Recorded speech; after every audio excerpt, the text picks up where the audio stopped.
आशा करता हूँ आप सब बहुत अच्छे होंगे। मेरा नाम है सिद्धांत अग्निहोत्री। स्टडी आईक्यू पे आपका बहुत बहुत स्वागत है। दोस्तों, आज हम एक ऐसे इंसान की बात करेंगे जिन्होंने भारत को पूरी तरीके से बदल के रख दिया। साइंस एक ऐसा सब्जेक्ट है जिसको अगर कंस्ट्रक्टिवली यूज किया जाए तो सब कुछ बदल जाता है। आज हम जितने भी बड़े बड़े साइंटिफिक इंस्टीट्यूशन देख रहे हैं ना, अगर ये इंसान नहीं होते तो आज वो होते ही नहीं। अपने आप को सर्वेंट ऑफ साइंस मानते थे। पैसों के लिए इन्होंने कभी कुछ नहीं किया। हाँ, इनका जन्म बहुत ही एक समृद्ध परिवार में हुआ था। काफी इनका जो जीवन था वो शान और शौकत से भरा था, लेकिन उसके बावजूद हमेशा इनका दिल भारत के गरीबों के लिए धड़कता था। ये पूरी सोसाइटी को चेंज करना चाहते थे साइंस के थ्रू, और इन्होंने किया। इनके विजडम के आगे बड़े बड़े लोगों ने सरेंडर कर दिया। बड़े बड़े इंस्टीट्यूट, जो दोस्तों इसरो हो गया, तुम्बा रॉकेट लॉन्चिंग सेंटर हो गया, भारत का सबसे बड़ा institute Indian institute of management IIM Ahmedabad हो गया, उन सबको एस्टैब्लिश करने का श्रेय डॉक्टर विक्रम साराभाई को जाता है। दोस्तों, तो आज हम इनकी लेजेंडरी कहानी देखेंगे। आखिरी तक बने रहिएगा, बहुत कुछ जानने को है दोस्तों। हम इंडियन स्पेस प्रोग्राम की हिस्ट्री भी जानेंगे। तो चलिए दोस्तों, आगे बढ़ते हैं। @रिकनेक्ट मेरा फेसबुक पेज है, सिद्धांत अग्निहोत्री मेरी फेसबुक प्रोफाइल है। दोनों जगह आप लेक्चर की पीडीएफ ले सकते हैं, सवाल भी पूछ सकते हैं। साथ ही साथ हमने हर एग्जाम को कवर किया। आप इन नंबर्स पे कॉल करिए, वेबसाइट विजिट करिए। तो दोस्तों, अगर हम विक्रम अंबालाल साराभाई की बात करें तो इनका जन्म जो है वो 12 अगस्त 1919 में अहमदाबाद गुजरात में हुआ था। इनका परिवार बहुत ही समृद्ध था, काफी अच्छी खासी फैमिली में पैदा हुए। तो दोस्तों, इनका परिवार जो था, इनके पिताजी इंडस्ट्रियलिस्ट थे, बहुत बड़े। तो बहुत कम लोग होते थे जिनका जन्म जो है वो इतने समृद्ध परिवार में होता था। तो इनका जीवन भी ऐसे ही बीता है। इनका बचपन भी बहुत ही अच्छे से बीता है। अब दोस्तों, ऐसा है ना कि जब इनका जन्म होने वाला था, इनके 7 भाई बहन है, तो जब इनका जन्म होने वाला था तो इनकी बहन बताती है कि हम भागे, हम घर की तरफ भागे, और पता था कि एक बेबी जो है वो एक्सपेक्टेड है। तो जब हमने पहली बार विक्रम दादा को देखा तो वो सो रहे थे, ठीक है, एकदम सो रहे थे और एकदम शांत थे और सो रहे थे, और उनके कान बहुत बड़े बड़े थे। तो हम लोग बाद में बहुत हंसे कि इतने बड़े कान किससे होते हैं भाई। तो ये चीज थी। उसके बाद दोस्तों, जब ये थोड़ा सा बड़े होना शुरू होते हैं, 6-7 साल के होते हैं, स्कूल में दाखिला दोस्तों इनका कराया जाता है। शुरू से ही इनको मशीनों में बहुत इंटरेस्ट आने लगा था। स्टीम इंजन अपना हर जगह लेके जाते थे दोस्तों। इवन जब बाथरूम में भी होते थे, नहाते थे या फ्रेश होते थे, तब भी अपने स्टीम इंजन से खेलते रहते थे। वो बोलते हैं ना कि बचपन में बच्चा जिस तरफ झुक जाए, बाद में वो वही बनेगा, और यही हुआ विक्रम साराभाई के साथ। तो ये चीज थी। जैसा कि मैंने बताया कि उस समय तो दोस्तों एवरेज अगर एज देखें, 30 साल से ऊपर तो कोई जीता ही नहीं था। बहुत मुश्किल कंडीशन थी दोस्तों। भैया एंटीबायोटिक्स थोड़ी ना भारत में आए थे, ना भारत आजाद हुआ था, कोई डेवलपमेंट तो था नहीं। तो उस समय एजुकेशन तो छोड़िए, जीने के भी लाले पड़े होते थे।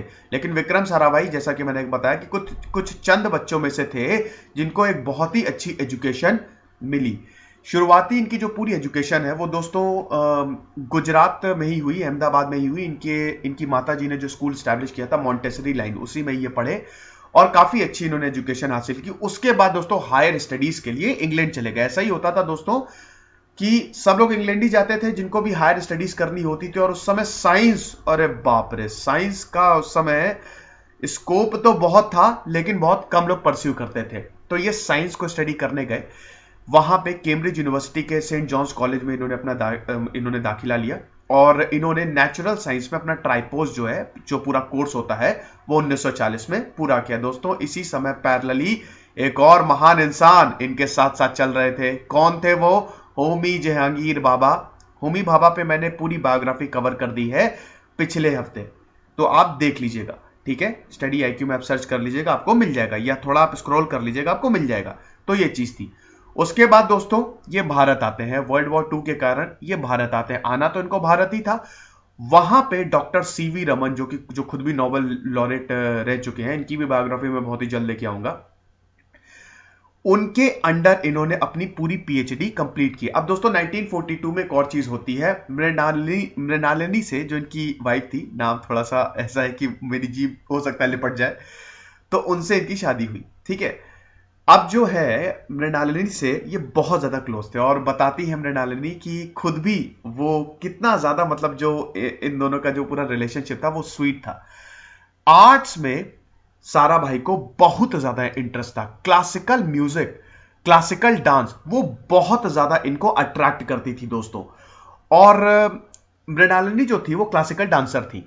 और आपको बता दूं कि एक समय ऐसा आया था कि जब उन्होंने डांस छोड़ने की बिल्कुल सोच लिया था कि मुझे डांस छोड़ना है, क्योंकि सोसाइटी जो थी वो बहुत ज्यादा उन पर प्रतिबंध लगा रही थी, प्लस उनका एक एक्सीडेंट भी हो गया था, तो दिक्कतें थी। उस समय दोस्तों विक्रम साराभाई ने इतना ज्यादा उनको इंकरेज किया कि तुम सोसाइटी की मत सोचो, जो तुम्हारा ड्रीम है वो करो, तुम एक डांसर बनो।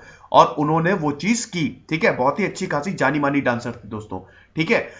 तो ये वो बताती है कि इसका पूरा क्रेडिट विक्रम को जाता है, क्योंकि दोस्तों उनका जो विजन था ना वो बहुत ही ह्यूमेन थे, ठीक है।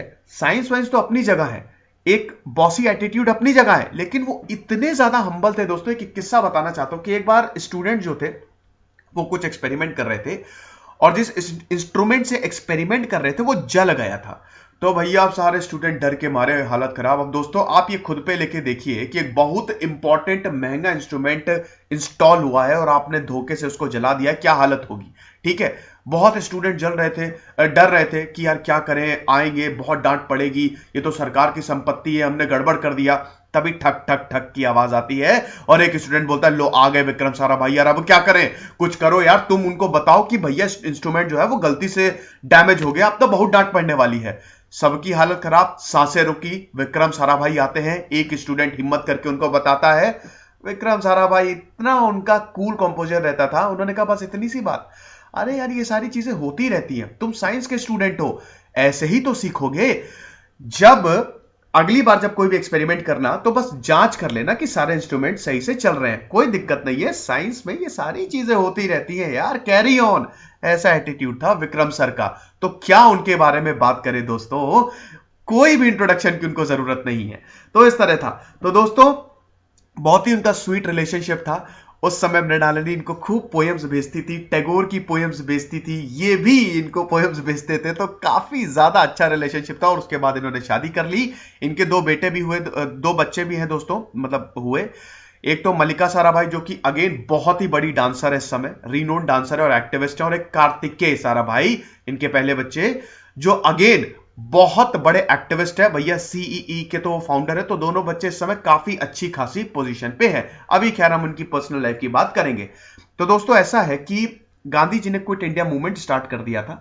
गांधी जी गुजरात के, तो भैया इनके पिताजी तो पूरा गांधीयन मूवमेंट से तो पूरी तरीके से प्रभावित थे, और क्विट इंडिया मूवमेंट जो है इनकी फैमिली पूरा उसी में पार्ट ले रही थी। तो इसी की वजह से ये शादी अटेंड नहीं कर पाए थे, ठीक है, मुश्किल थी। तो अब दोस्तों क्या है कि अपनी पीएचडी को कंप्लीट करने ये वापस जाते हैं, ठीक है, वापस ही कैम्ब्रिज गए। 1942 में इनका पहला पेपर भी स्टैब्लिश हुआ था और वहां पे गए। अब ये मृणालिनी को भी साथ में ले जाते हैं और वहां पे इनका एक छोटा सा हनीमून जो है वो स्टार्ट हो जाता है। बहुत ही एक कहता ना कि बहुत ही स्वीट रिलेशनशिप जो है वहीं से ही एक बॉन्डिंग जो है स्टार्ट हो जाती है। फिर 1947 में इनके पहले बच्चे का भी जन्म हुआ, कार्तिकेय का, ठीक है। एक बहुत ही अच्छे पिता थे दोस्तों, ठीक है। मल्लिका साराभाई जो है वो बहुत सारी चीजें बताती है इनके बारे में कि कितने अच्छे पिता थे भैया फैमिली के लिए। अक्सर हमने देखा है कि जब भी एक इंसान इतनी बड़ी पोजीशन पे होता है अपने फैमिली को भूल जाता है। विक्रम साराभाई ने यह सुनिश्चित किया कि मैं अपने परिवार को बहुत टाइम दूंगा, ठीक है। हाँ बहुत ज्यादा बिजी रहते थे भैया, जितना भी कार्यभार था साइंस का वो पूरा का पूरा इनके ऊपर आ गया था। और भी बहुत सारे लोग थे लेकिन विक्रम साराभाई का पूरा भार आ गया था। तो ये चीज थी। तो दोस्तों अब उसके बाद फिर फाइनली ये वापस इंडिया आते हैं, और जब ये इंडिया आते हैं 1947 में भारत आजाद। कुछ नहीं भारत में, खाली आजादी मिल गई, सारा का सारा माल अंग्रेज लूट के ले गए। अब क्या करें, नए सिरे से शुरुआत करनी होगी।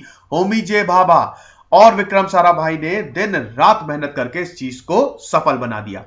सीवी रमन उस समय आईआईएससी के हेड थे और विक्रम साराभाई जो थे, वैसे बता दूं कि विक्रम साराभाई का जन्म 1919 में हुआ था और भाभा का जन्म 1909 में हुआ था, ठीक है। तो उनसे 10 साल छोटे थे विक्रम साराभाई। तो सीवी रमन के अंदर इन्होंने अपनी पीएचडी जो है वो पूरी की। अब दोस्तों इन्होंने जो पीएचडी अपनी पूरी की वो कॉस्मिक रिसर्च पे ही पूरी की, कॉस्मिक रिसर्च पे ही पूरी की, ट्रॉपिकल साइंसेस पे। तो वो पूरा उन्होंने पूरा किया और उसके बाद फिर अब था समय कुछ कर दिखाने का। तो यहां पे इन्होंने इसके लिए कदम बढ़ाए।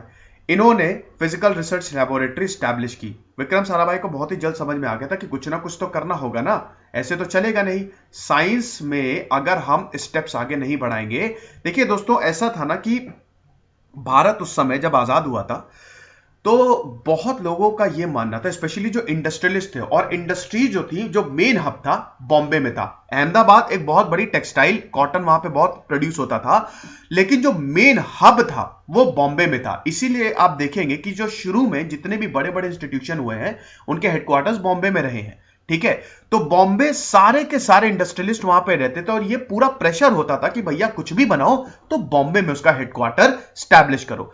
अब यहां पे क्या होता है दोस्तों कि जब विक्रम साराभाई कोई भी साइंस का प्लान लेके जाते हैं, हर कोई बोलता है यार क्या साइंस का प्लान, क्या सैटेलाइट लॉन्च करेंगे, स्पेस पे भेजेंगे।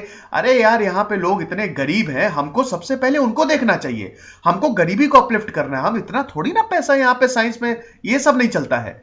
लेकिन विक्रम साराभाई ने अपने इंटेलेक्ट से सबको कन्विंस कर लिया था। विक्रम साराभाई ने इतने बेहतरीन आर्ग्यूमेंट्स दिए थे दोस्तों, और विक्रम साराभाई का जैसा कि मैंने बताया कि उनका नेचर ही बहुत ज्यादा वो काइंड था, बहुत ह्यूमन था, वो गरीबों के लिए बहुत सोचते थे और उन्होंने गरीबों के लिए दोस्तों बहुत काम किया। उन्होंने तर्क दिए कि हम साइंस के थ्रू सबको बदल देंगे, सारे जीवन को बदल देंगे। हम स्पेस टेक्नोलॉजी के थ्रू किसानों की हेल्प करेंगे, हम उनको बता सकते हैं कि वेदर फोरकास्टिंग के जरिए कि क्या वेदर की कंडीशन रहेगी और क्या इसका इफेक्ट पड़ेगा। तो ये दोस्तों बहुत बड़ी बात हो सकती है। टेलीकम्युनिकेशन टेक्नोलॉजी का हम इस्तेमाल कर सकते हैं ताकि हम नई नई टेक्निक्स बताएं। भैया एग्रो बेस्ड इंडस्ट्रीज का आइडिया विक्रम साराभाई ने दिया था और बाद में वो कितनी बड़ी बन गई। तो ये चीज थी, विक्रम साराभाई का पूरा जीवन गरीबों के लिए ही बीता है। अक्सर जब हम इनके बारे में सोचते हैं हमको लगता है कि खाली साइंस के बंदे थे, नहीं, सोसाइटल थे ये, पूरी की पूरी तरह सोसाइटी को समर्पित थे ये। तो ये चीज थी। बहुत लंबा इन पे लेक्चर हो गया, होना ही चाहिए। तो फिजिकल रिसर्च लेबोरेटरी दोस्तों, NPL national physical research laboratory इस समय तो बहुत बड़ा, अगर उसमें कोई काम कर लेता है तो मतलब काफी रेप्यूटेड इंस्टीट्यूशन है, अहमदाबाद में है दोस्तों। तो इन्होंने स्टैब्लिश किया, एक छोटा सा कॉटेज लिया था और वहां पे इन्होंने एक्सपेरिमेंट जो है वो स्टार्ट किए थे। उसके बाद दोस्तों कहानी आगे बढ़ती है, ये काम जो है वो आगे बढ़ते हैं भैया। इसी समय आपको पता ही है दोस्तों एटॉमिक एनर्जी कमीशन भी स्टैब्लिश हो गई थी। होमी जे भाभा यहाँ पे पूरी तरीके से लगे हुए थे। लेकिन दोस्तों लेट 1950s का एरा ऐसा था जब यहाँ पे विक्रम साराभाई ने कमाल कर दिया। बता तो दोस्तों जब इन्होंने एनपीएल को स्टैब्लिश किया था तो मात्र वो 28 साल के थे 1947 में। बताइए 28 साल में इतने बड़े बड़े काम करने लगे। तो ये कहते हैं ना कि वो इनसाइट्स होती हैं, ठीक है। तो अब ऐसा है कि यहां पे इन्होंने एक कमाल की जर्नी जो है वो अपनी स्टार्ट कर दी लेट 1950s में ही। देखिए जवाहरलाल नेहरू जो थे वो विक्रम साराभाई से बहुत ज्यादा एफिनिटी रखते थे, बहुत ही अच्छा एक कोऑर्डिनेशन था और जवाहरलाल नेहरू का पूरी तरीके से सपोर्ट था। बाद में इंदिरा गांधी ने तो जब होमी जे बाबा की 1966 में मौत हुई तो वो मैंने पूरा कवर किया है कि उनकी मौत की मिस्ट्रीज क्या है, क्योंकि होमी जे बाबा की बड़ी मतलब क्या कहते हैं कि मिस्टीरियस वे में उनकी मौत हुई थी, ठीक है। और यहां पे इंदिरा गांधी ने पूरा का पूरा जो साइंस का कार्यभार था वो विक्रम साराभाई को दे दिया जैसे ही होमी जे बाबा स्वर्ग सुधार गए थे, ठीक है। उनको एटॉमिक एनर्जी का पूरा हेड बना दिया उस कमीशन का, ठीक है, डिपार्टमेंट ऑफ एटॉमिक एनर्जी। उसके बाद साइंटिफिक एडवाइजर भी बना दिया। उसके बाद जो भैया स्पेस प्रोग्राम चल रहे थे उनका हेड बना दिया। तो यहां पे विक्रम साराभाई को पूरा का पूरा साइंस डिपार्टमेंट जो है वो मिल गया था और यहां पे एक ऐसे विजनरी को एक फुल हैंड दिया था।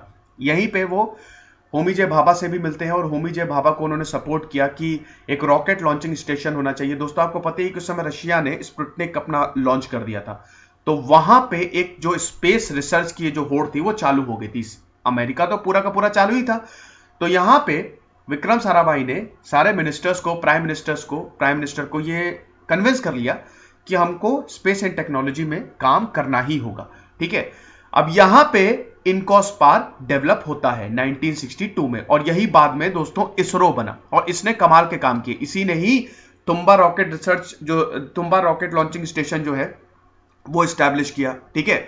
तो और उसके बाद में ये 1969 में इसरो बना, ठीक है। 1969 में इसरो का स्टैब्लिशमेंट हो गया दोस्तों, बहुत ही इंपॉर्टेंट इस समय तो भैया बैकबोन है डीआरडीओ और इसरो। तो ये चीज है। आपको बता दो दोस्तों कि इन्होंने बहुत सारे इंस्टीट्यूट स्टैब्लिश किए जिसमें IIM, Indian institute of management, इस समय दोस्तों आईआईएम, एमबीए अगर किसी को करना है तो सबसे बड़ा इंस्टीट्यूट कौन सा है? आईआईएम। बता दो दोस्तों अहमदाबाद का जो आईआईएम है, या इनफैक्ट जो हमारा कैट का पेपर होता है वो बहुत टफ होता है।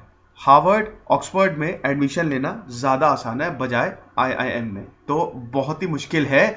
और ये विक्रम साराभाई की कोशिशों से ये पूरा बन पाया। और उस समय जैसा कि मैंने बताया कि बहुत लोग ये बोल रहे थे कि ये जो इंडियन इंस्टीट्यूट ऑफ मैनेजमेंट है इसको बॉम्बे में रखो, तो वहां पे विक्रम साराभाई ने ये उनको कन्विंस किया कि नहीं भैया अहमदाबाद में रखो। ठीक है, अहमदाबाद फिर एक टेक्सटाइल हब भी पूरा था ना वो, तो ये चीज थी। तो अब दोस्तों हम देखते हैं कि भारत का इंडियन स्पेस प्रोग्राम आगे कैसे बढ़ा। तो अब यहां पे बहुत सारे इंस्टीट्यूशन की मदद भी ली गई। सोवियत यूनियन भारत को पूरी तरीके से हेल्प कर रहा था। और यहां पे जो इन्होंने 1962 में तुम्बा जो पूरा रॉकेट लॉन्चिंग स्टेशन बनाया था, और वो दोस्तों एक ऐसे आइलैंड पे, एक स्लीपी आइलैंड था दोस्तों, फिशरमैन का आइलैंड था दोस्तों, केरल के तिरुवनंतपुरम में। और वहां पे कोई ऐसा कुछ था ही नहीं, तो छोटे से चर्च की बिल्डिंग को पूरा बेस बनाया गया था। और भैया डॉक्टर एपीजे अब्दुल कलाम पे सबसे ज्यादा भरोसा डॉक्टर विक्रम साराभाई ने किया था। डॉक्टर एपीजे अब्दुल कलाम की ऑटोबायोग्राफी मैंने कवर की है। तो एपीजे अब्दुल कलाम के कामों को इनकरेज किया था विक्रम साराभाई में, और विक्रम साराभाई ने। और इस रॉकेट लॉन्चिंग जो पूरा प्रोग्राम था, इसमें एपीजे अब्दुल कलाम भी थे। तो 1963 में इनॉग्रल फ्लाइट जो है वो लॉन्च की गई वहां से, तुम्बा से। और ये बहुत बड़ा जो है भारत के लिए मौका था। लेकिन दोस्तों इससे कुछ बड़ा करके दिखाना था, इससे सेटिस्फाइड कोई नहीं होगा। देखिए दोस्तों, स्पेस प्रोग्राम के मोटिव क्या थे मैं बताना चाहता हूं। क्या क्या तर्क रखे गए थे विक्रम साराभाई के द्वारा कि हम किस तरीके से लोगों के जीवन को बदलेंगे। दोस्तों देखिए, जियो सिंक्रोनस सैटेलाइट हमको बिठानी है इंडियन ओशन में, कुछ भी करके करें हमको करना ही करना है। जियो सिंक्रोनस मतलब जो बिल्कुल सिंक्रोनाइज्ड रहती है दोस्तों, जिस तरह से अर्थ घूमता है एकदम एग्जैक्टली वैसे ही घूमती है सैटेलाइट। दोस्तों मैं आपको वादा करता हूं कि मैं history of Indian space program का एक सेपरेट वीडियो लेके आऊंगा, उसके लिए बड़ी मजा आएगी कि अभी तक किस तरह से भैया भारत का स्पेस प्रोग्राम जो है चालू है। तो भारत ने कमाल की क्या कहते हैं कि एकदम काबिलियत हासिल कर लिया दोस्तों, अपना ही सैटेलाइट सिस्टम बना लिया है, नाविक बना लिया है, IRNSS। ये सब किसकी वजह से हो पाया है? ये सब के सब विक्रम साराभाई की वजह से हो पाया। तो दोस्तों ऑब्जेक्टिव ये थे कि 3 चीजों को हमको कंबाइन करना है, remote sensing plus meteorology plus communication. इसको अगर हम इन तीनों को स्टडी करते हैं तो ये हमारा पूरा भारत का स्पेस प्रोग्राम बनाएगा। स्पेस रिसर्च इसी को कहते हैं। रिमोट सेंसिंग मतलब दोस्तों सैटेलाइट के थ्रू अर्थ को स्कैन करना कि धरती पे क्या हो रहा है, किस तरीके से, कहां कहां पे। भैया सैटेलाइट सिस्टम से ही तो बड़े बड़े देश जो हैं वो नजर रखते हैं ना। और भारत का सैटेलाइट सिस्टम उस समय कहां हुआ था? अमेरिका नजर रखे हुए था। ठीक है, भारत का सैटेलाइट सिस्टम उस समय डेवलप नहीं था, अमेरिका नजर रखे हुए था। भारत अगर न्यूक्लियर एनर्जी में कोई भी स्टेप लेता, भारत को न्यूक्लियर पावर बनाने में, इधर अमेरिका की सैटेलाइट तुरंत उसको देख लेती और उसके बाद सीधा इन्फॉर्म कर देती कि भैया क्या कर रहे हो। तो इस तरह से था। अब दोस्तों ऐसा है कि रिमोट सेंसिंग बहुत इंपॉर्टेंट, स्कैन करो। मेटेरोलॉजी, ये पूरे एटमॉस्फेयर को स्टडी करो। ठीक है, मेटेरोलॉजी जो ब्रांच होती है एटमॉस्फेरिक की स्टडी और पूरे अर्थ की जो वेदर सिस्टम है उसकी स्टडी करती है। अब उन्होंने बोला कि किसानों को बहुत ज्यादा मदद करेगा, हम एडवांस में बता सकते हैं ना किसानों को कि कब बारिश होगी, कब तूफान आएगा, तो आप उस तरह से एहतियात बरतें। और उसके बाद दोस्तों कम्युनिकेशन, जो आज तो भैया पूरा बैकबोन बनाए हुए है, कम्युनिकेशन आज इतना जबरदस्त हो गया है कि उसके बिना तो आज हम अपनी जिंदगी को इमेजिन नहीं कर सकते। तो कम्युनिकेशन, केबल टीवी या किस तरीके से दूर दराज के इलाकों में कम्युनिकेट करना है, अगर हम ये करने में कामयाब हो जाते हैं तो बहुत सारे गांव को हम कमाल मतलब उठा सकते हैं, अपलिफ्ट कर सकते हैं। तो हम साइंस के थ्रू इन सारे जो डिप्रेस्ड एरिया हैं उनको हम बदल सकते हैं स्पेस प्रोग्राम से। तो ये बोलना था, ये मानना था डॉक्टर विक्रम साराभाई का। और जब फिर इंदिरा गांधी ने ये सब कुछ सुना 1966 में दोस्तों, होमी जे भाभा का देहांत हो गया। दोस्तों प्रॉब्लम ये हुई है कि हमने अपने गजब के लीडर्स को बहुत ही एकदम क्रिटिकल पॉइंट पे खो दिया है। ये बहुत बड़ा एक सेटबैक रहा है हमारा। ठीक है, होमी जे भाभा जो समय अपने पीक पे थे और अगर कुछ साल वो जिंदा रह जाते दोस्तों तो कमाल कर देते। जो न्यूक्लियर टेस्ट 1974 में हुआ और फिर भारत 1998 में अल्टीमेटली न्यूक्लियर पावर बना, वो बहुत पहले हो जाता। लेकिन 1966 में होमी जे भाभा एकदम उनकी मिस्ट्रीज में डेथ हुई कि मतलब पता भी नहीं चला कि भैया इनको मारा किसने है। अब ऐसा बोला जाता कि इनका जो देहांत था वो प्लेन क्रैश में हुआ था, लेकिन बहुत लोगों का ये मानना है कि अमेरिका की CIA ने इनको मरवा दिया था। हो भी सकता है दोस्तों, मुझे भी काफी कुछ ऐसा लगता है। तो होमी जे बाबा का देहांत हो गया। उस समय इंदिरा गांधी ने तुरंत सारी की सारी जो जिम्मेदारी थी वो विक्रम साराभाई को सौंप दी, और विक्रम साराभाई ने फिर अपने एक्सपेरिमेंट जो है स्टार्ट कर दिए।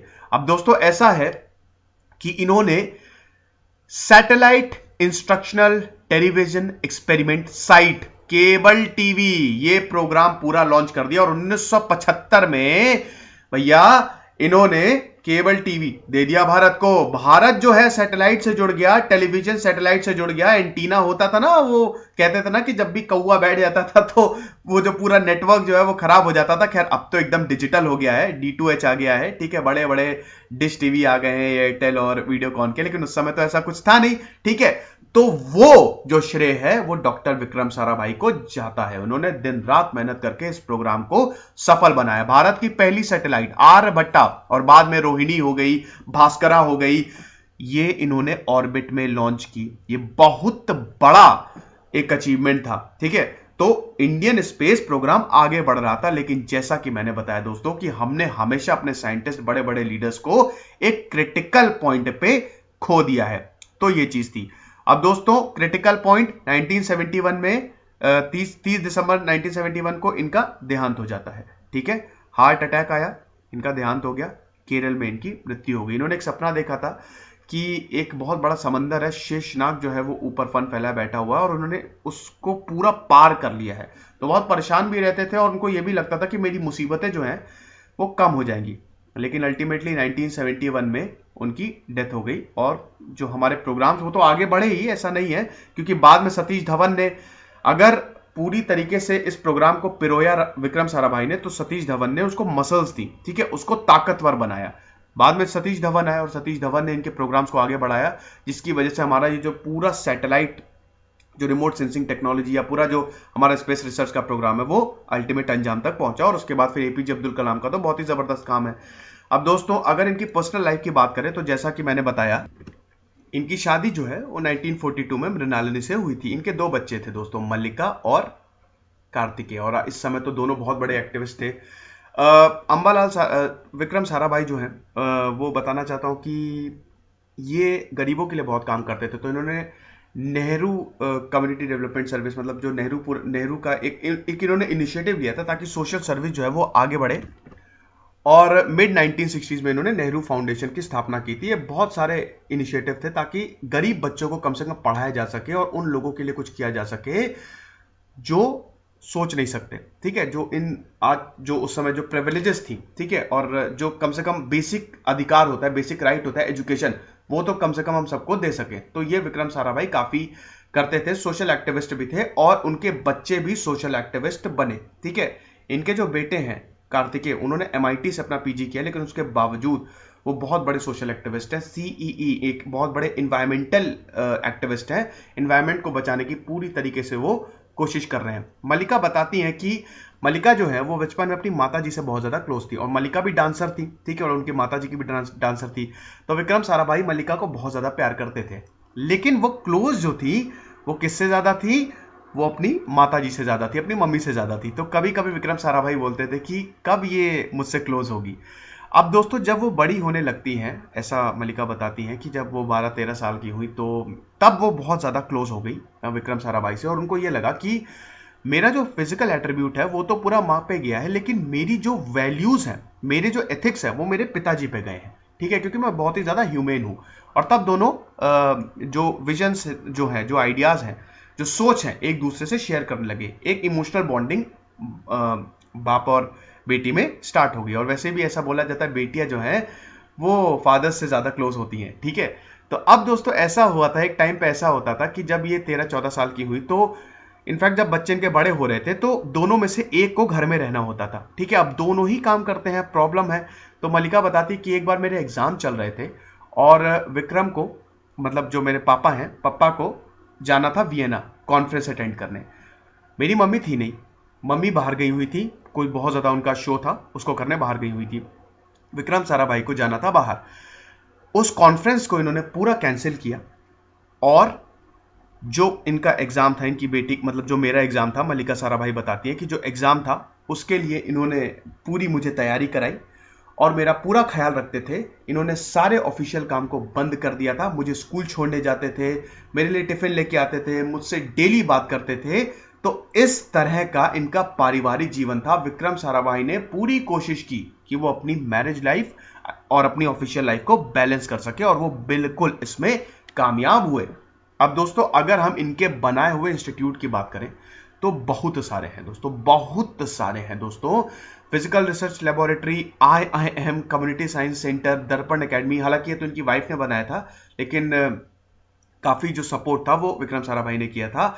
उसके बाद दोस्तों ये स्पेस सेंटर, इसरो का जो पूरा का पूरा एक तरह से खाका है वो इन्होंने तैयार किया था। उसके बाद यूरेनियम कॉर्पोरेशन लिमिटेड दोस्तों, फास्ट ब्रीडर रिएक्टर कल्पक्कम, देख सकते हैं लिस्ट है। और भी दोस्तों बहुत सारे इंस्टीट्यूशन है जिसमें इनका हाथ था। तो ये चीज है, एक विजनरी थे, लेकिन 1971 में हमने एक बहुत बड़े साइंटिस्ट को खो दिया। अब ऐसा बोला जाता, कयास लगाया जाता कि इनको भी कहीं CIA ने मरवा दिया हो, लेकिन दोस्तों ऐसा कुछ नहीं है।